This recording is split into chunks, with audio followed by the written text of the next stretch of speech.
இன்னொருத்தர் புதுசா கட்சி ஆரம்பிச்சவரு திமுக பெண்களை ஏமாற்றி விட்டது. அவரு கட்சி சின்னத்தை பாத்தீங்கன்னா இந்த முத்தூட் பைனான்ஸுக்கு 2 யானை இருக்கும் பாத்திருக்கீங்களா?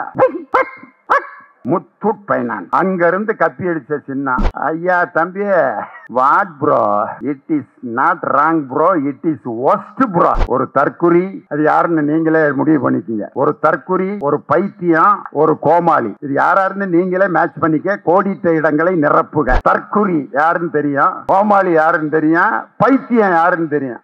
49 கட்சி ஆரம்பிச்சு 67 ஆட்சியை பிடிச்சார் இந்த குரூப். உடனே என்னத்த சொல்ல, வேற உதாரணம் சொன்னா 26 கேமரா இருக்கு, என்னத்தையாவது போட்டு விட்டுருவாங்க. ஏன்னா நான் நல்ல கருத்து இந்த அம்பேத்கரை பத்தி எல்லாம் சொன்னேன், அதெல்லாம் போட மாட்டாங்க. விஜயை அடித்து நொறுக்கிய லியோனி, அதைத்தான் போடுவாங்க. ஒரு படத்துல இருக்கிற ஒரு பாட்டை போட்டு, சிங்க பெண்ணே சிங்க பெண்ணே ஆணினமே உன்னை வணங்குமே. சினிமாவில் வேணா நீங்க சிங்க பெண்களை உருவாக்கலாம், ஆனால் நிஜ வாழ்க்கையில் சிங்க பெண்களை உருவாக்கிய ஆட்சி நம் திராவிட மாடல் ஆட்சி. மக்கள் கருணையினால் அவர் நெஞ்சில் நிறைந்தார். அண்ணா என்றெல்லோரும் அழைக்க வந்தார், 1000 தலைமுறை தழைக்க வந்தார். அண்ணா அண்ணா அண்ணா எங்கள் அன்பின் தெய்வம் அண்ணா. கள்ளக்குடி கொண்ட கருணாநிதி வாழ்கவே, மக்கள் உள்ளம் குடி கொண்ட உண்மை தலைவர் வாழ்கவே. கள்ளக்குடி கொண்ட கருணாநிதி வாழ்கவே. ஸ்டாலின் நம்ம ஸ்டாலின், நம் கழகம் காக்கும் ஸ்டாலின். கலைஞர் படைக்கு தளபதி, நல்ல இதயங்களுக்கு அதிபதி. ஸ்டாலின் நம்ம ஸ்டாலின், நம் தமிழக முதல்வர் ஸ்டாலின். அவசரப்பட்டு கைதேட்டிடாதீங்க, இன்னும் 2 பாட்டு இருக்கு. கருப்பு சிவப்பு படையின் வீரன், களத்தை வெல்லும் துணிச்சல்காரன், காலம் கொடுத்த கடமை வீரன், ஞானம் புகழும் கலைஞர் பேரன். திருக்குவளை வழியில் வந்த தமிழ் குருதி, நம் திராவிடர்க்கு தலைமை தாங்கும் உதயநிதி. திருக்குவளை வழியில் வந்த தமிழ் குருதி, நம் திராவிடர்க்கு தலைமை தாங்கும் உதயநிதி. எங்கள் வாழ்வும் எங்கள் வளமும் மங்காத தமிழ் என்று சங்கே முழங்கு. எங்கள் பகைவர் எங்கோ மறைந்தார், இங்குள்ள தமிழர்கள் ஒன்றாதல் கண்டு பொங்கு தமிழர்க்கு இன்னல் விளைத்தால். சங்காரம் நிஜம் என்று சங்கே முழங்கு, சங்கே முழங்கு, சங்கே முழங்கு, சங்கே முழங்கு.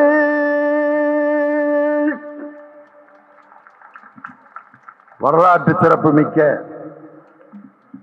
மொழிப்போர் தியாகி, தனது இன்னுயிரை நீத்த அந்த தியாகியினுடைய உயிர் இன்னும் இந்த பகுதியில் உலவிக் கொண்டிருக்கிறது.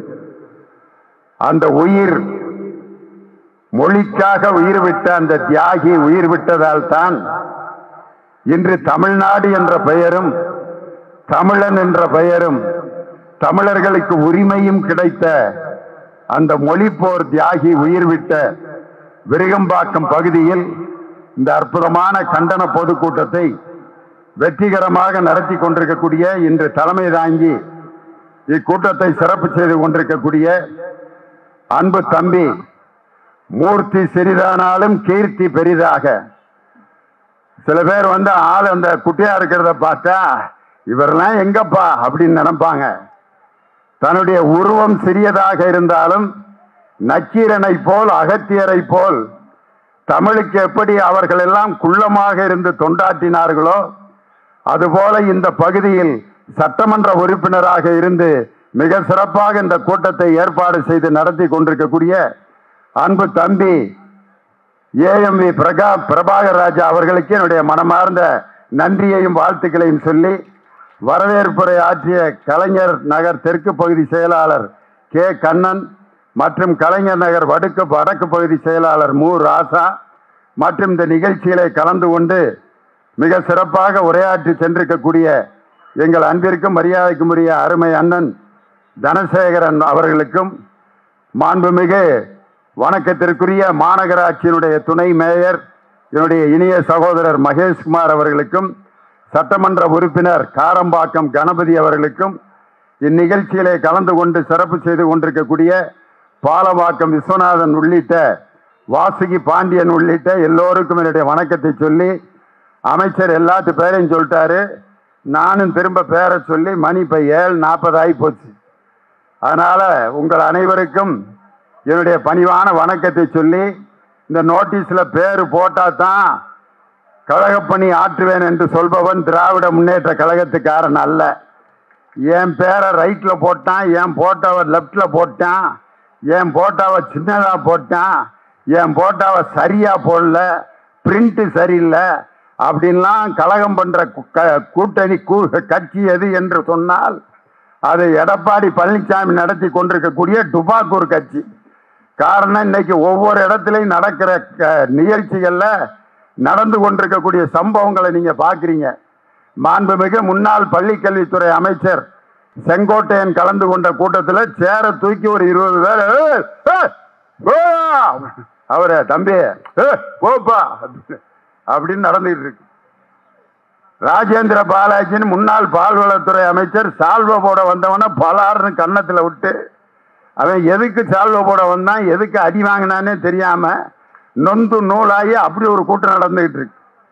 இப்படியெல்லாம் கூட்டம் நடந்து கொண்டிருக்கக்கூடிய நேரத்தில் இந்த மாவட்டத்தை, தென்னை தெற்கு மாவட்டத்தை மிக சிறப்பாக வழிநடத்தி கொண்டிருக்கக்கூடிய எங்கள் அன்பிற்கும் மரியாதைக்கும் உரிய தமிழக வரலாற்றிலேயே ஒரு அமைச்சரின் திட்டத்திற்கு ஐநா சபை விருது கொடுத்திருக்கிறது என்று சொன்னால் அது எங்கள் அண்ணன் மாண்புமிகு சுகாதாரத்துறை அமைச்சர் அண்ணன் மாசு அவர்களுடைய திட்டத்திற்கு தான். இன்னைக்கு எதுக்காக இந்த கூட்டம் போட்டிருக்கோம்? நமது மாண்புமிகு மத்திய மனிதவள மேம்பாட்டுத்துறை அமைச்சர் தர்மேந்திர பிரதான் அவரை எங்களுடைய வழிகாட்டி, எங்களுக்கெல்லாம் வழிகாட்டியாக இருக்கக்கூடிய இலக்கிய அணியினுடைய புரவலர், அவர் போட்ட ரோட்டில் தான் இன்னைக்கு நாங்கள்லாம் நடந்து போயிட்டு இருக்கோம். அப்படிப்பட்ட எங்கள் அண்ணன் தஞ்சை கூத்தரசன் பேசிட்டு போயிட்டார். கூத்தரசன் அப்படிங்கிற பேரை பார்த்தோன்னா உங்களுக்கு இவருக்கு உண்மையான பேர் கூத்தரசனான்னு யோசிக்க வரும்.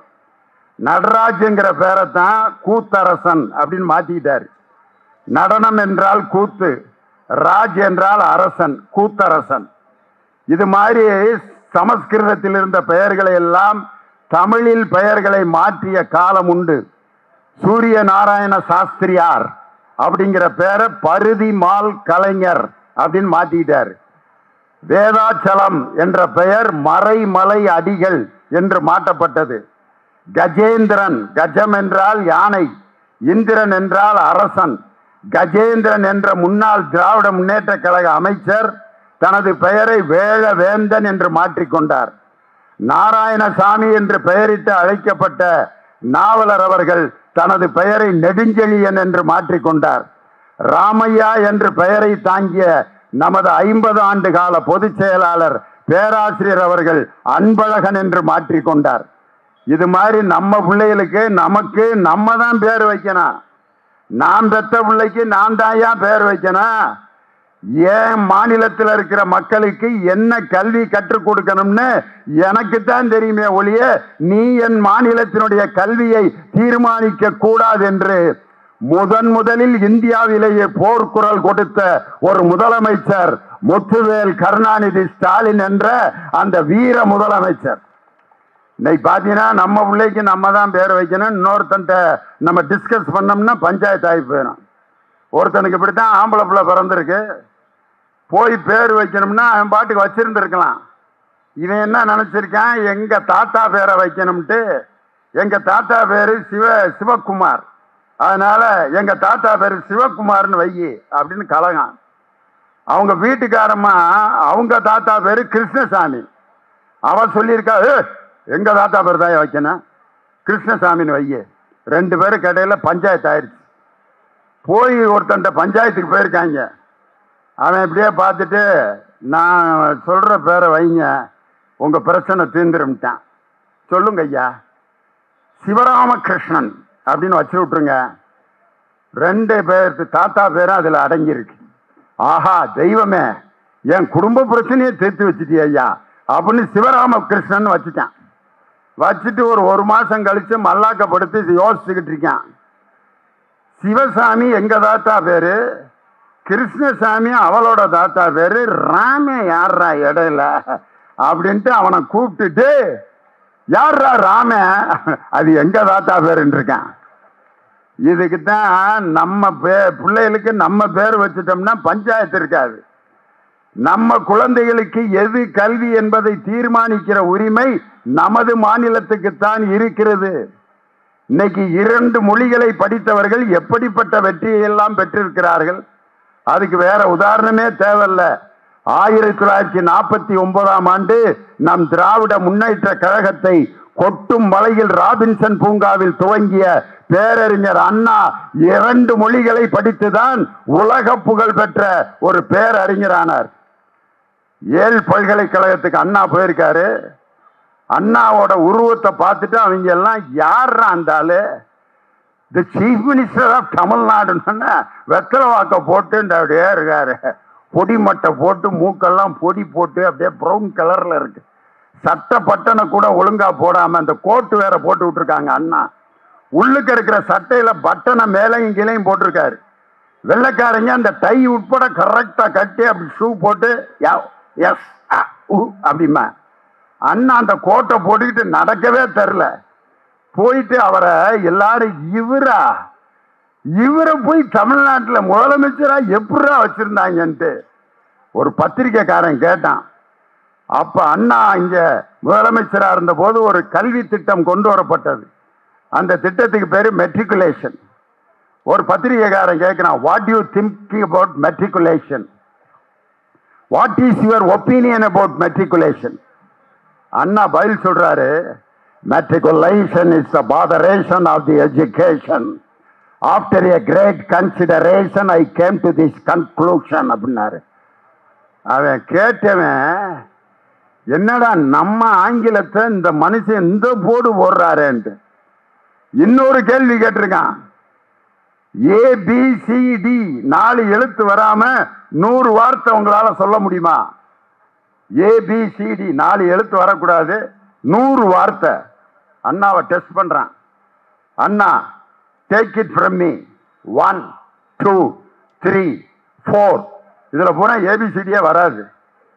99 வரைக்கும் சொன்னாரு. அதுல எல்லாத்துலயுமே ABCD இல்ல.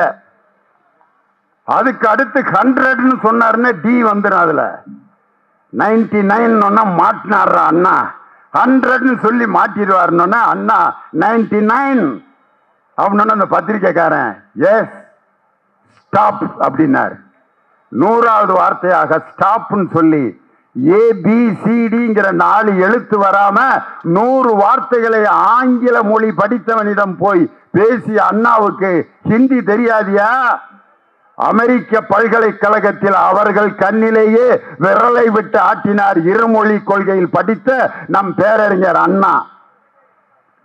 அதே மாதிரி அண்ணாவும் தந்தை பெரியாரும் மும்பைக்கு போயிருக்கிறாங்க. யார?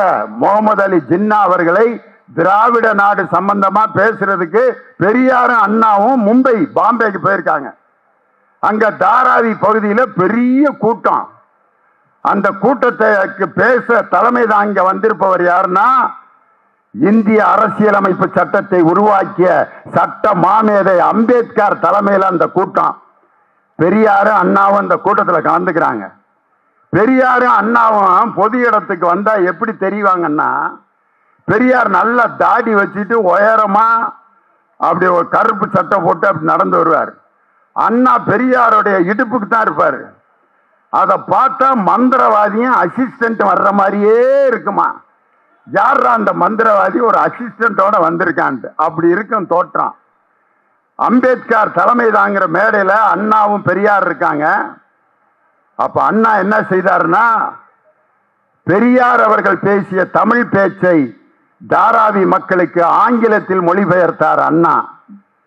அம்பேத்கர் பேசிய ஆங்கில பேச்சை தாராவி மக்களுக்கு தமிழிலே மொழிபெயர்த்தார். இந்த 2 மொழிகளை வைத்துக்கொண்டு அம்பேத்கர் பேசியதை தாராவி மக்களுக்கு பேச்சை அதை மொழிபெயர்த்து கொடுத்த பேரறிஞர் அவர்களால் உருவாக்கப்பட்ட இயக்கம் திராவிட முன்னேற்ற கழகம். இன்னைக்கு இசைஞானி இளையராஜா போய் லண்டன்ல சிம்பொனி இசை அமைச்சிட்டு வந்திருக்காரு. இசைஞானி இளையராஜாவுக்கு ஹிந்தி தெரியுமா? தமிழ் தான். ஆனா அவர் சொல்றாரு, நான் என்ன கர்நாடக சங்கீதம் பாட்டு போட்டாலும் மக்கள் கைதட்ட மாட்டேங்கிறாங்க. வழி நெடுக காட்டு மல்லி யாரும் அத பார்க்கலையே அப்படின்னா, அட சும்மாரியா அப்படிங்கிறாங்க. ஆனா நான் பாடின இன்னொரு பாட்டை பாடின கூட்டமே எந்திரிச்சு குத்தாட்டம் போடுறான். நிலா அது வானத்து மேலே பல்லானது ஓடத்து மேலே வந்தாடு தேடிது ஒன்ன ஒய்யா ஹோய் அது என்ன ஹோய் பொழுதானா போதும் தொண ஒண்ணு வேணும் இளங்காழ ஆட்டம் விடிஞ்சாத்தான் போகும்.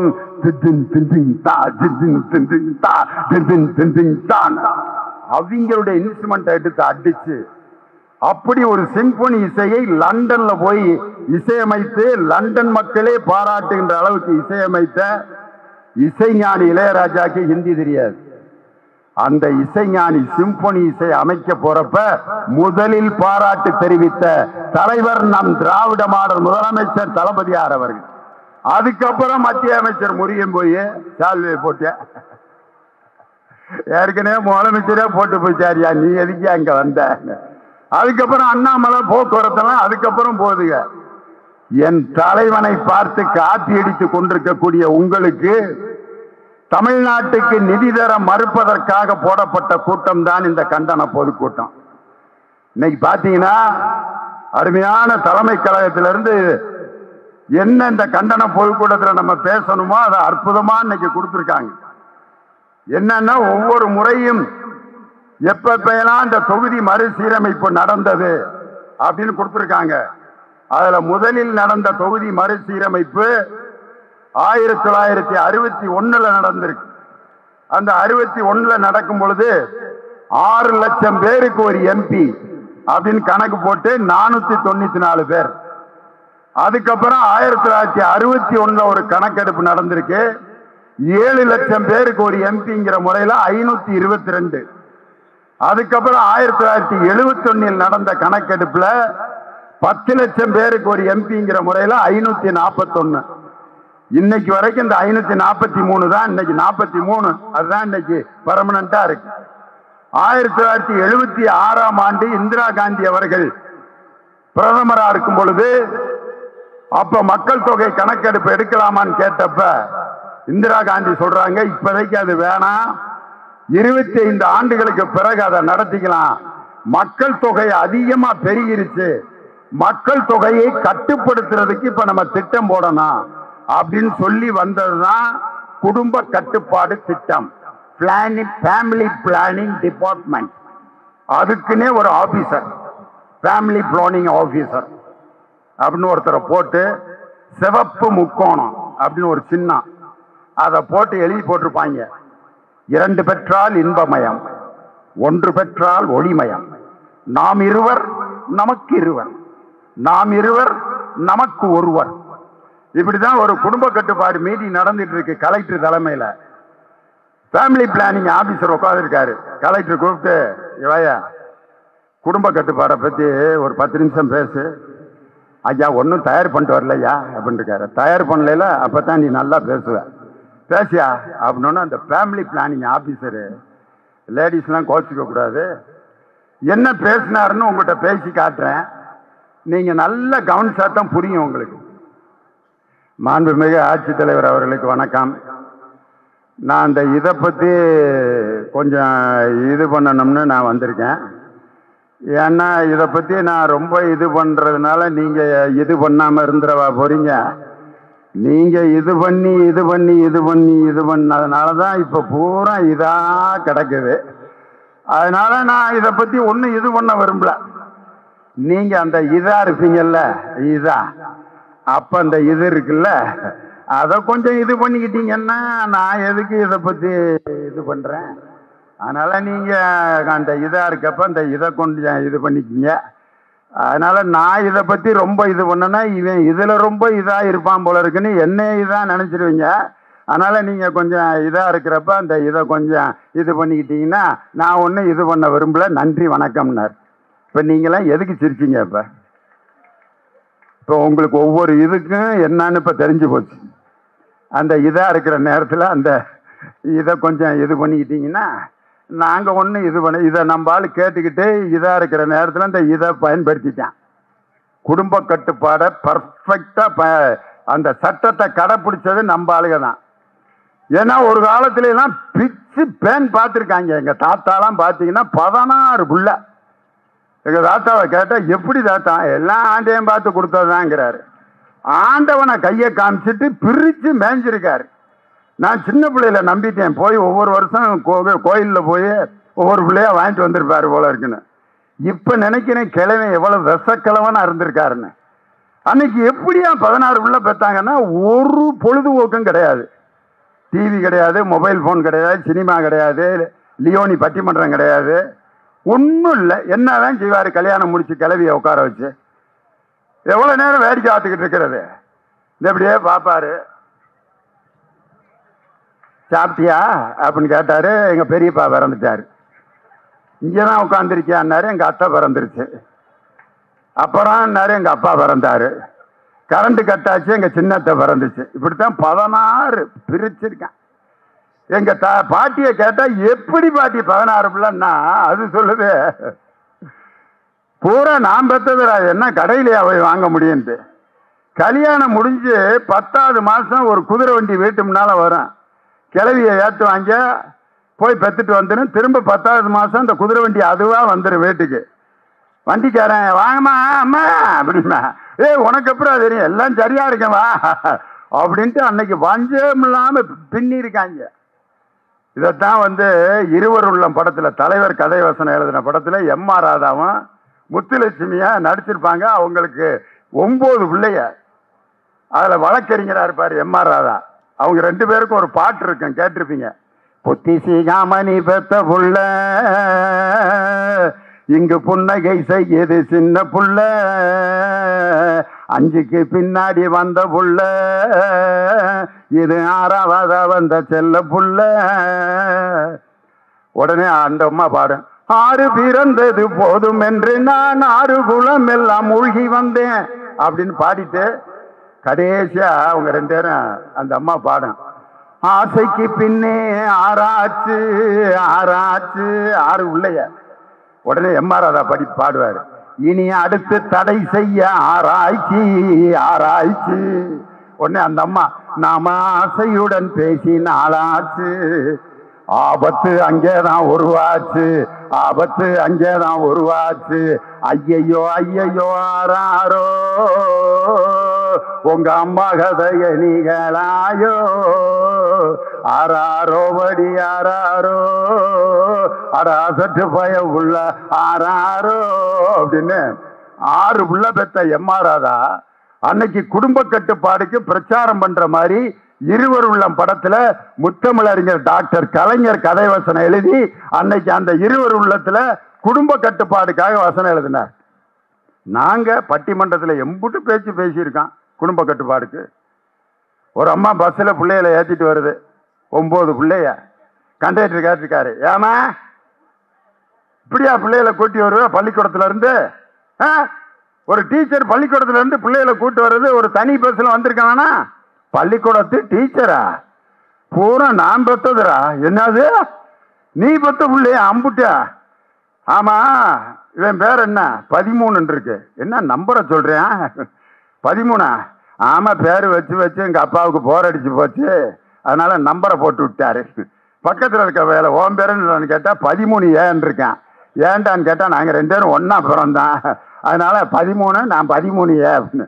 ஏன்னா இவ்வளவு பிள்ளைகளையும் மொத்தமா கூட்டிட்டு வந்திருக்கிய, உனக்கு கொஞ்சமாவது மனசாட்சி இருக்கா? 6 பிள்ளைகளை வீட்டுல விட்டுட்டு வந்திருக்கையா, அவங்க அடம் முடிச்சுட்டு வரமாட்டேன், என்னது மீதிய வீட்டுல உண்டு வந்திருக்கியா? சரி இப்ப எங்க போற? மகளுக்கு புள்ள பிறந்திருக்கு போய் பார்க்க போறேன்ட்டு மகளுக்கு புள்ள பிறக்க பார்க்க போகுதான்.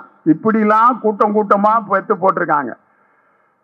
மாந்தோப்பு கிளி என்கிற படத்துல சுருளிராஜன் காந்திமதி 2 பேரும் கணவன் மனைவி. ரொம்ப நாளா புள்ள இருக்காது 2 பேர்த்துக்கும்.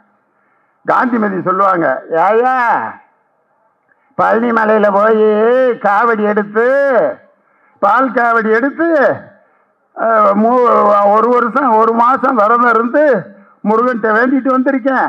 அங்க அருள்வாக்கு சொல்லிட்டாங்க, நமக்கு இன்னும் 1 மாசத்துல நான் கருவு தாங்கிடுவேன், 10 மாசத்துல புள்ள பிறந்துருமியா, முருகன் நமக்கு அருள் புரிஞ்சுட்டாரியா அப்படின்னா சுருளிராஜன் ஒரு மஞ்ச பையோட உள்ள வருவாரு. என்னாடி முருகன்கிட்ட போய் வேண்டியா புள்ள?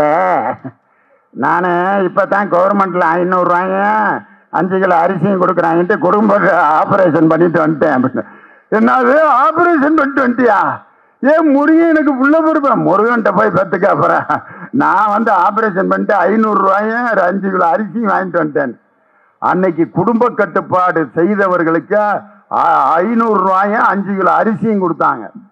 அரசு ஊழியர்கள் ஆசிரியர்கள் குடும்ப கட்டுப்பாடு கேஸ் பிடிச்சிட்டு வர்றவங்களுக்கு இன்கிரிமெண்ட் ஒரு 10 கேஸ் கொண்டு வந்து குடும்ப கட்டுப்பாடு ஆபரேஷனுக்கு நிறுத்தினா அவருக்கு 100 ரூபாய் இன்கிரிமெண்ட்.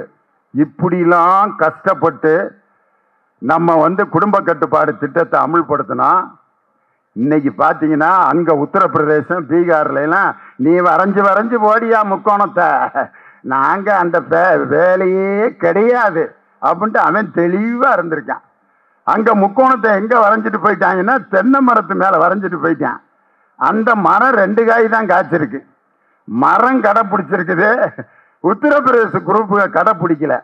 இன்னைக்கு உத்தரப்பிரதேசத்தினுடைய 2023 ஆண்டின்படி அங்க இருக்க மக்கள் தொகை எவ்வளவுன்னா 21,53,00,000 உத்தரப்பிரதேசனுடைய மக்கள் தொகை.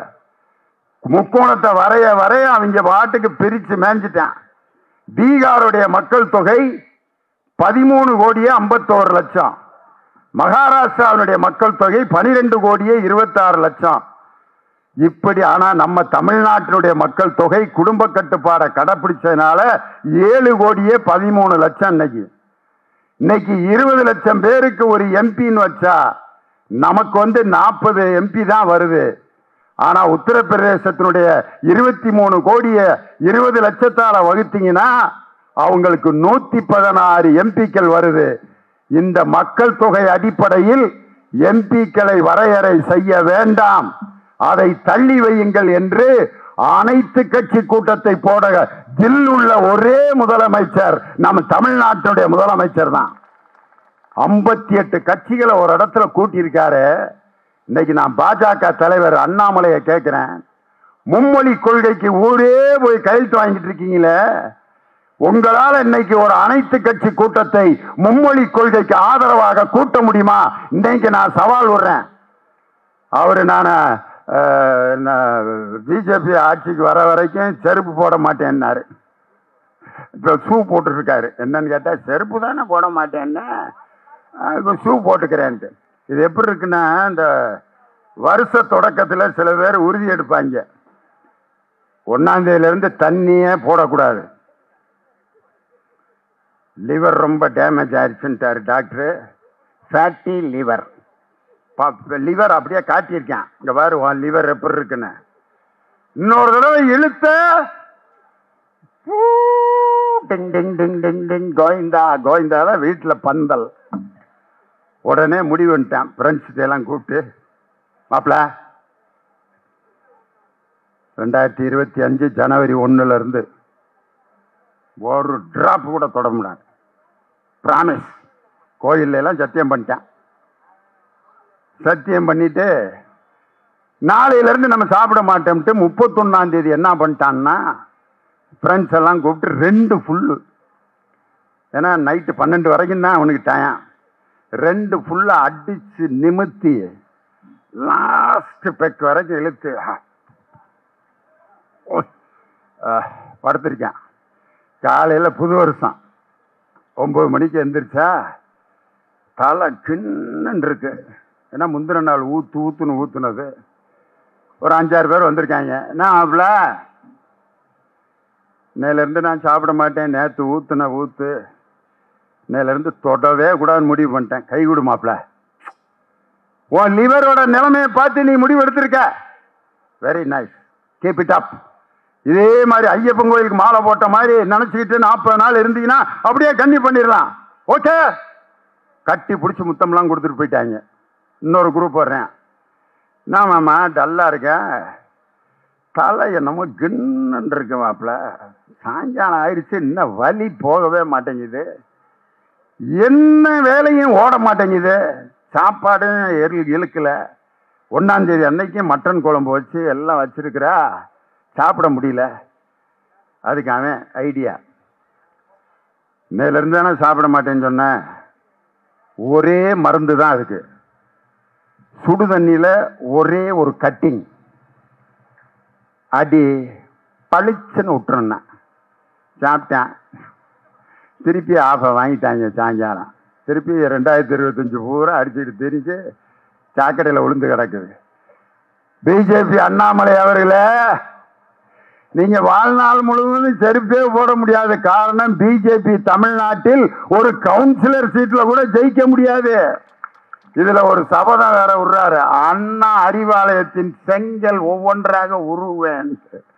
இன்னைக்கு நான் அந்த விருகம்பாக்கம் வீரமிக்க மண்ணில இருந்து சொல்றேன், அண்ணா அறிவாலயத்தில் முளைத்திருக்கும் ஒரு புல்லின் வேரை கூட உங்களால் புடுங்க முடியாத காரணம் என்னன்னா, தொண்டர்களின் தியாகத்தாலும் உழைப்பாலும் உருவாக்கப்பட்ட ஒரு அற்புதமான ஒரு கோயில் தான் அண்ணா அறிவாலயம். அதுல இருக்கிற செங்கலை ஊறுகிற கொத்தனாரா நீங்க? இன்னொருத்தர் புதுசா கட்சி ஆரம்பிச்சவரு திமுக பெண்களை ஏமாற்றி விட்டது. ஐயோ ஐயோ, அவரு கட்சி சின்னத்தை பாத்தீங்கன்னா இந்த முத்தூட் பைனான்ஸுக்கு 2 யானை இருக்கும், பாத்திருக்கீங்களா? முத்தூட் பைனான்ஸ் அங்க இருந்து கப்பி அடிச்ச சின்னம். அவரு பிஜேபியோட சி டீம் அப்படின்னு ஏற்கனவே எங்க அண்ணன் ரகுபதி அமைச்சர் சொல்லிட்டாரு. பிஜேபியோட சி டீம் தான் அந்த புது கட்சி. எதை வச்சு சொல்றீங்க அப்படின்னு கேட்டா, இன்னைக்கு ஒய் பாதுகாப்பு 14ஆம் தேதியில இருந்து கொடுக்குறாங்க.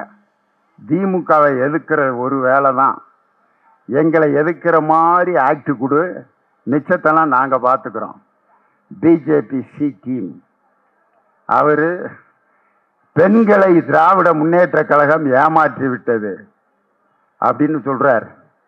இன்னைக்கு நான் கேட்கிறேன், அவர் படத்துல இருக்கிற ஒரு பாட்டை போட்டு, சிங்க பெண்ணே சிங்க பெண்ணே ஆணினமே உன்னை வணங்குமே, நன்றி கடன் செய்வதற்கே கருவிலே உன்னை ஏந்துமே, ஒரு முறை தலைகோணி ஏறு ஏறு ஏறு இமயத்தில் நீ ஏறு, உன்னை பெண்ணென்று கேலி செய்த கூட்டம் ஒரு நாள் உன்னை வணங்கிடும் உயர்ந்து நெல்லு. சினிமாவில் வேணா நீங்க சிங்க பெண்களை உருவாக்கலாம், ஆனால் நிஜ வாழ்க்கையில் சிங்க பெண்களை உருவாக்கிய ஆட்சி நம் திராவிட மாடல் ஆட்சி. இன்னைக்கு ஒரு ஐஜியா ஒரு அம்மா நிக்குது, அந்த ஐஜி நிக்கிறாங்க, பக்கத்தில் இருக்கிற எஸ்பி டிஎஸ்பி எல்லாம் வந்து, அம்மா woman wow yes okay madam சைதான் இல்லையா? இந்த சிங்க பெண்களை உருவாக்கிய ஜிஓல பெண்களும் காவல்துறையில் பங்கேற்கலாம் என்ற ஜிஓல கையெழுத்து போட்டவர் என் தானை தலைவர் டாக்டர் கலைஞர். திமுக வந்து பெண்களை ஏமாற்றுகிறதுன்னு என்ன வார்த்தையை வச்சு சொல்றாரு? ஐயோ ஐயோ ஐயா தம்பி, what bro, it is not wrong bro, it is worst bro. அவ்வளவுதான், முடிஞ்சு கதை. ஒஸ்ட் காரணம் என்னன்னா, சினிமாவில் ஒரு டயலாக் பேசிட்டா, நானும் நடிச்சிருக்கேன் ஒரு படத்தில், டயலாக் வந்து சொல்லி கொடுப்பாங்க, அம்மா உங்களை பார்த்து பல ஆண்டுகள் ஆகிவிட்டது, உடனே நீங்கள் உடனே வரவும் அப்படின்னு எழுத்தாப்புல இருக்கவங்கள்ட்ட சொல்லுங்க. சரிங்க அசிஸ்டன்ட் டைரக்டர், அம்மா உங்களை பார்த்து பல ஆண்டுகள் ஆகிவிட்டது, உடனே புறப்பட்டு வாருங்கள். Director cut cut cut cut cut, one more. அம்மா உங்களை பார்த்து பல ஆண்டுகள் ஆகிவிட்டது, உடனே புறப்பட்டு வாருங்கள். அப்படி சொல்லுங்க சார். சரிங்க. Start camera, rolling, action. அம்மா, உங்களை பார்த்து பல ஆண்டுகள் ஆகிவிட்டது. உடனே cut cut cut cut cut. One more. சினிமாவில் வசனம் சரியில்லைன்னா 1 more 2 more 3 more கூட எடுக்கலாம். அரசியல்ல 1 more கிடையாது, 2 more கிடையாது. பேசுனதுதான் எழுதி வச்சுக்கிட்டு மும்மொழி கொள்கை பரட்டி நடுவில் கொஞ்சம் பக்கத்தை காணா. மும்மொழி கொள்கை கீழே உட்காந்துருக்கவங்க தலைவருக்கே மும்மொழி கொள்கைன்னா என்னன்னு தெரியல. பேப்பர்ல பிட்டடிச்சுக்கிட்டு இருக்காரு. நம்ம எப்படிதான் வாழ்க்கையை ஓட்டுறதுன்ட்டு. 1967 அண்ணா வெற்றி பெற்றதை போல் அண்ணா 1967 வெற்றி பெறுறதுக்கு 49 கட்சி ஆரம்பித்து மேடை தோறும் தமிழ் முழக்கம் செய்து இது போன்ற மேடைகளை பல்கலைக்கழகமாக மாற்றி பேசிய பேரறிஞர் அண்ணா 49 கட்சி ஆரம்பிச்சு 67 ஆட்சியை பிடிச்சார். இந்த குரூப்பு உடனே நான் என்னத்த சொல்ல, வேற உதாரணம் சொன்னா 26 கேமரா இருக்கு, என்னத்தையாவது போட்டு விட்டுருவாங்க. ஏன்னா நான் நல்ல கருத்து இந்த அம்பேத்கரை பத்தி எல்லாம் சொன்னேன், அதெல்லாம் போட மாட்டாங்க. விஜயை அடித்து நொறுக்கிய லியோனி அதைத்தான் போடுவாங்க. வெளுத்து வாங்கிய லியோனி, அண்ணாமலையை பொழந்து கட்டிய லியோனி அப்படித்தான் போடுவாங்க. என்ன பண்றது? இருந்தாலும் இன்னைக்கு நம்ம வாழ்க்கையில என் தானை தலைவர் டாக்டர் கலைஞருடைய அந்த ஆட்சி காலத்தில் பெண்களுக்கு கொடுக்கப்பட்ட உரிமைகள் 1929ஆம் ஆண்டு செங்கல்பட்டு மாநாட்டிலே தந்தை பெரியார் உருவாக்கிய சொத்துரிமையை சட்டமாக்கி அதை நடைமுறைப்படுத்தியவர் நம் முத்துவேல் கருணாநிதி ஸ்டாலின் என்ற நம் தமிழ்நாடு திராவிட மாடல் முதலமைச்சர். அதை விடுங்க, சின்ன சின்ன விஷயங்கள்ல எவ்வளவு பேர் பெண்களுடைய மனசை தொட்டிருக்காரு. எத்தனை விஷயம் யா. இந்த ஜவுளி கடையில வேலை பார்க்கிற பொம்பளை பிள்ளைய அதுகளை அந்த துணி எடுக்க போறவங்க கொஞ்சம் பாடாப்படுத்துறாங்க. இந்த பச்சை கலர் சேலையை பூரா எடு அப்படிமா எடுத்து போடுங்க, ரொம்ப பச்சையா இருக்கு. இன்னும் கொஞ்சம் லைட்டு பச்சையெல்லாம் எடு, லைட்டு பச்சையெல்லாம் எடுத்து ரொம்ப லைட்டா இருக்கு. 2க்கு மீடியமா எடுத்து போடுறியா. பக்கத்துல கூட போன புருஷன் எதையாவது எடுறி ஏன்டி இப்படி உசுர வாங்குற, யோ வெளியே போயிடும் இல்லையா, நாங்க மெதுவா எடுத்துட்டு வர்றேன்.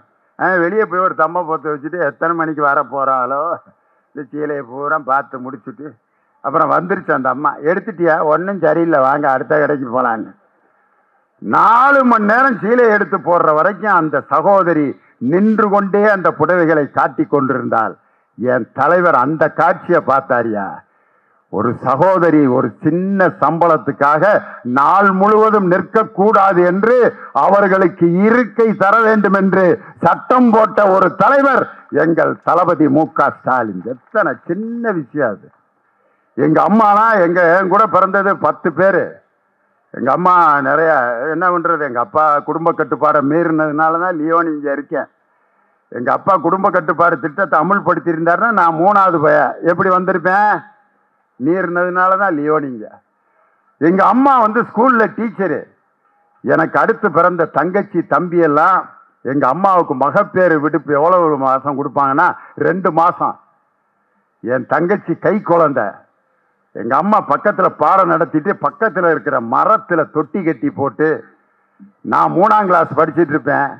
என் தங்கச்சி அழுகிற சத்தம் கேட்டோம்னா அந்த குழந்தைய தூக்கிட்டு போய் எங்க அம்மாட்ட சொல்லி, அம்மா பாப்பா அழுகுதுமா அப்படின்னா எங்க அம்மா அந்த சத்துணவு மதிய உணவு ஆக்குற அந்த கூரை கொட்டைக்கு பின்னாடி உட்காந்து என் தங்கச்சிக்கு பால் கொடுத்த அந்த காட்சியை நான் பார்த்தேன்.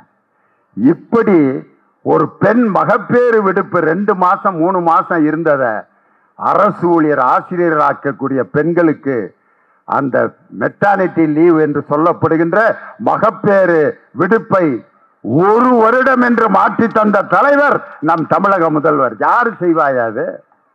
நம்ம மக்கள் நல்வாழ்வுத்துறை அமைச்சருக்கு ஏன் ஐநா சபை விருது கிடைச்சிச்சு? ஒரு 100 நாள் வேலை செஞ்சுட்டு இருக்கிற ஒரு அம்மா திடீர்னு மயக்கம் போட்டு விழுந்துருச்சு. ஆஸ்பத்திரி கூட்டு போறாங்க, பிரஷர் செக் பண்றாங்க. பிரஷர் 300 இருக்கு. அந்த அம்மாக்கு பிரஷர்னா என்னன்னே தெரியல. அது எதுக்குங்க எனக்கு 300 இருக்கு, 300 இருந்தா ஒரு 100 ரூபா 100 வேணா சேர்த்துக்குங்க. பிரஷரை 100ல சேர்த்துக்கிறதுனா என்ன காசா? அது உடம்புல இருக்க ரத்த அழுத்தம் அப்படின்னா என்னன்னு தெரியல. இன்னொரு அம்மா வந்து வேலை பார்த்துக்கிட்டு இருக்கிற வயக்காட்டுல நாத்து நட்டு இருக்க அம்மா மயக்கம் போட்டு விழுகுது. சுகர் டவுன் ஆயிடுச்சுட்டு டாக்டர் சுகர்னா என்னன்னு தெரியல. தொற்றுகிற நோய்கள் உடனே தெரியும், அதுக்கு மருத்துவம் பார்த்துடலாம். தொற்றா நோய்கள், நான் கண்டேஜியஸ் டிசீஸ், நமக்கு இருக்கா இல்லையான்னு கூட தெரியாம பெண்கள் எவ்வளவு பேர் கிராமத்துல படிக்காத பெண்கள் நம்ம ஊர்லயே இருக்காங்க. அந்த தொற்றா நோய்களான பிரஷர், சுகர் ஆம்பளைகளுக்கே தெரியலையே. எங்க ஊர்ல ஒரு லேப் ஒருத்தர் வச்சிருந்தாரு. அவரு ஊருக்கே சுகர் டெஸ்ட் பண்ணாரு. கிட்டத்தட்ட ஒரு 1,00,000 பேருக்கு சுகர் டெஸ்ட் பண்ணி அவங்க எல்லாம் குணமாயிருப்பாங்க. 50 பேத்துக்கு டெஸ்ட் பண்ணவர் அவரு செக் பண்ணா முட்டாரு சுகரை. ஒரு நாள் லேப்ல உட்காந்துருக்கும் போதே மயக்கம் போட்டு போய் ஆஸ்பத்திரியில் அட்மிட் பண்ணாங்க. மேசிவ் அட்டாக், சுகர் இருந்ததுனால தெரியல, அவுட்டு. காலையில வீட்டில் உட்காந்து ஞாயிற்றுக்கிழமை மட்டன் குழம்பு இட்லியும் சாப்பிட்டு இருக்கேன். 2 பக்கம் செல்போனு. இட்லியை பிச்சு மட்டன் குழம்புல தொட்டு இப்படி வாய்க்கிட்ட கொண்டு போறேன். போன் அடிக்குது. எப்ப முடிஞ்சா இறந்துட்டாரா? நல்லா தானடா இருந்தாரு. அங்கிட்டு இருந்து நல்லா இருந்தவர் தானடா சாக முடியும். அப்படியா? சரி சரி, ஏற்கனவே செத்தவரா திருப்பி சாக முடியுங்கிறேன். அவன் மொக்கைய போடுறேன். அப்படியா? எப்படி இறந்தாரு? சுகர் இருந்திருக்கு, 300க்கு மேல போயிருந்திருக்கு. காலையில மட்டன் குழம்பு இட்லியும் சாப்பிட்டவர் தான். அங்கனே விழுந்துட்டாரு. இவனு இட்லி மட்டன் குழம்பு வச்சிருக்கான். இவன் திம்பான்னு நினைக்கிறீங்களா? பார்த்துட்டு நமக்கு இன்னைக்கு அவ்வளவுதான். அதுக்கப்புறம் இட்லி மட்டன் குழம்பு பார்க்கிறப்பெல்லாம் இந்த டெட் பாடி தான் அவனுக்கு ஞாபகம் வந்திருக்கு. தொற்றா நோய்களால் இன்று எத்தனை பேர் இறந்து போனார்கள். மக்களை தேடி மருத்துவம் என்ற அற்புதமான திட்டத்தை இந்தியாவிலேயே கொண்டு வந்து இன்னைக்கு 2 கோடி பேருடைய உயிரை காப்பாற்றி இருக்கிற மக்கள் நல்வாழ்வுத்துறை அமைச்சர், அந்த திட்டத்தை வகுத்து கொடுத்த நம் தமிழக முதலமைச்சர். சாதாரண 100 நாள் வேலை செஞ்சிட்டு இருக்கிற நாட்டு நடக்கூடிய அந்த பெண்களின் உயிரை காப்பாற்றிய ஒரு திராவிட மாடல் ஆட்சியை போய் திமுக பெண்களை ஏமாற்றுகிறது என்று சொல்லி இன்று இப்படி ஒரு 3 குரூப்புகளுக்கு இடையில தான் நம்ம தலைவர் ஆட்சி நடத்திட்டு இருக்காரு. ஒரு தற்குறி, அது யாருன்னு நீங்களே முடிவு பண்ணிக்கீங்க. ஒரு தற்குறி, ஒரு பைத்தியம், ஒரு கோமாளி. இது யாருன்னு நீங்களே மேட்ச் பண்ணிக்க. கோடிட்ட இடங்களை நிரப்புக. தற்குறி யாருன்னு தெரியும், அதே கோமாளி யாருன்னு தெரியும், பைத்தியம் யாருன்னு தெரியும். இவங்களோட எல்லாம் இன்னைக்கு என் தலைவர் அரசியல் பண்ண வேண்டியிருக்கு. இன்று என் தலைவர் கூட்டிய அந்த அனைத்து கட்சி கூட்டம் மட்டும் இல்ல, தங்களுடைய தூதுவர்களை ஒவ்வொரு மாநிலத்திற்கும் இன்று அனுப்பி இந்திய மக்கள் அனைவருக்கும் இந்த தொகுதி சீரமைப்பில் இருந்து அனைவருக்கும் சரியான பிரதிநிதித்துவம் கிடைப்பதற்கு இந்திய மக்கள் அனைவருக்குமாக உழைத்துக் கொண்டிருக்கக்கூடிய தலைவர் நம் திராவிட மாடல் முதலமைச்சர். அதுக்கு ஒரே ஒரு எடுத்துக்காட்டு, இன்று அவரால் உருவாக்கப்பட்ட அந்த மகளிர் உரிமை தொகை என்ற திட்டம் 10 மாநிலங்களில் 11 கோடி பெண்கள் இன்னைக்கு பயன்பெறுகிறார்கள் என்று சொன்னால் அதை தொடக்கி வைத்த தலைவர் நம் திராவிட மாடல் முதலமைச்சர். காலை சிற்றுண்டி திட்டத்தை தொடங்கி வச்சாரு. கனடா நாட்டிலும் லண்டனிலும் அவருடைய திட்டத்தை இன்னைக்கு பின்பற்றுகிறார்கள் என்றால் உலகம் முழுவதும் தனது சேவையால், தனது அரசியல் திறத்தால் பெயர் வாங்கி கொண்டிருக்கக்கூடிய ஒரு தலைவர். 2 மொழிங்கிறது வெளிநாடுகள்ல கூட 2 மொழிகள் தான். இன்னைக்கு லண்டன்ல 2 மொழி கொள்கை தான். என்னென்ன மொழி? லண்டன்ல ஆங்கிலம், லத்தீன். கனடாவில் ஆங்கிலம், பிரெஞ்சு. பிரான்ஸ்ல 1 மொழி கொள்கை தான், அங்க பிரெஞ்சு மட்டும்தான். விருப்பப்பட்ட ஆங்கிலம் படிச்சுக்கலாம். ஜெர்மனில ஒரே 1 மொழி கொள்கை. சீனால 1 மொழி கொள்கை. இன்னைக்கு பல மாநிலங்கள், இந்தி பேசும் மாநிலங்களில் இல்லாத கல்வித்தரம் நமது தமிழ்நாட்டில் தான் கல்வித்தரம் அதிகமாக இருக்கிறது. ஹிந்தி பேசும் மாநிலங்களை விட தமிழ்நாட்டினுடைய பள்ளி கல்வித்துறை நம்பர் 1 இடத்தில் இருக்கிறதுன்னு நம்ம சொல்லல. அதே மத்திய அரசின் மனிதவள மேம்பாட்டுத்துறை அறிவித்திருக்கிற அறிவிப்பில் போன மாசம் வெளியிட்ட அறிவிப்பு என்ன தெரியுங்களா? 1ஆம் கிளாஸ்ல சேர்றவங்க 10ஆம் வகுப்பு வரை முடிக்கிறவங்க இடைநிற்றல் எவ்வளவு இருந்துச்சுனாக்கா 69% இருந்திருக்கு ஆண்களில். பெண்களில் இடைநிற்ற 69% முழுசா படிக்கிறவங்க, 31% இடையில் நின்று போய்விடுகிறார்கள். பெண்களில் 52%, 48% இடையில நின்று போயிடுறாங்க. இது எப்ப? 2009 எடுக்கப்பட்ட கணக்கு.